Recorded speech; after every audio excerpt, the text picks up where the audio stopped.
வெங்காயம் நல்லா வதங்கிடுச்சாம்மா? இல்லைப்பா, இப்போ தான் போட்டிருக்காங்க.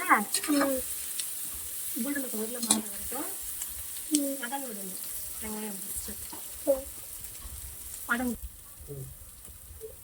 வெங்காயம் நல்லா வதங்கிடுச்சு. இப்போ இஞ்சி பூண்டு பேஸ்ட் சேர்த்துக்கலாம்.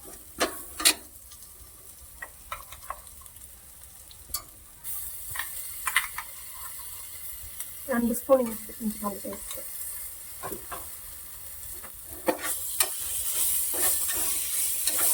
பேஸ்ட் வதங்கிடுச்சு. இப்போ தக்காளி பச்சை மிளகாய் ரெண்டும் ஒன்றாவே சேர்த்துக்கலாம். தக்காளியுமே வதங்கிடுச்சு. தக்காளி எப்பயுமே ஃபுல்லாக வதங்கக்கூடாது, பாதி தான் வதங்கணும்.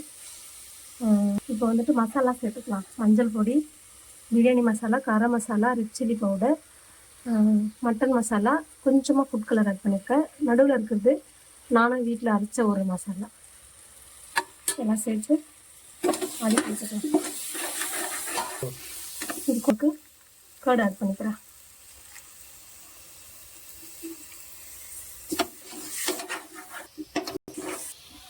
மசாலா எல்லாம் நல்லா வதங்கிடுச்சு. எண்ணெயிலே வேக வச்ச மட்டன் சேர்த்துக்கலாம்.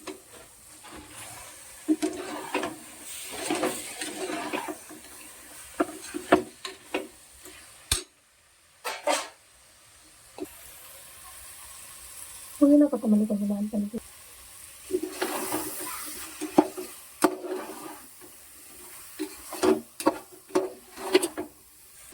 மட்டனுமே நல்லா மசாலாலாம் மிக்ஸ் ஆகி வதங்கிடுச்சு. இப்போ வந்துட்டு வேக வச்ச தண்ணி ஒரு கப்பு இருக்குது, தண்ணி ஆட் பண்ணிக்கலாம். இந்த கப்பில் ஒரு கப்பு அரிசி எடுத்துருக்கேன். ஸோ இந்த கப்பில் 2 கப்பு தண்ணி எடுத்துக்கலாம். வேக வச்ச ஒரு கப்பு இருக்குது, ஒரு கப் ஆட் பண்ணிக்கலாம்.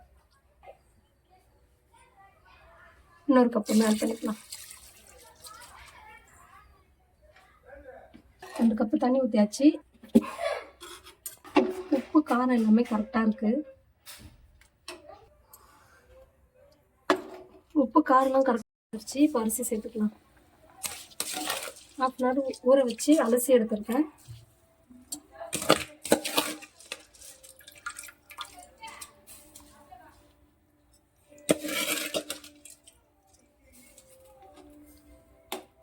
ஆஃப் பண்ணிக்கோ. அரிசி போட்டாச்சு. இப்போ குக்கர் மூடிக்கலாம்.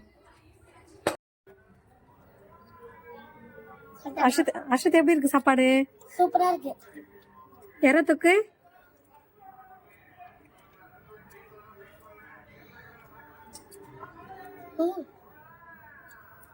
அது சூப்பரா இருக்கு. தண்ணி சொல்லு.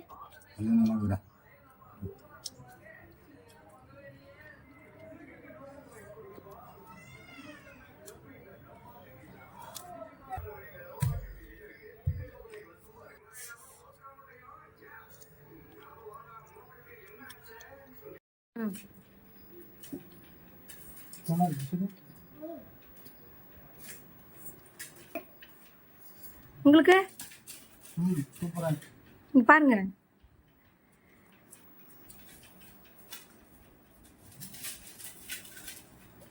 சண்டே எங்கள் வீட்டில் தாங்க ஸ்பெஷலு. மட்டன் பிரியாணி, எறா கிரேவி, வெங்காய பச்சடி. உங்கள் வீட்டில் என்னன்னு கமெண்ட்ல சொல்லுங்கள்.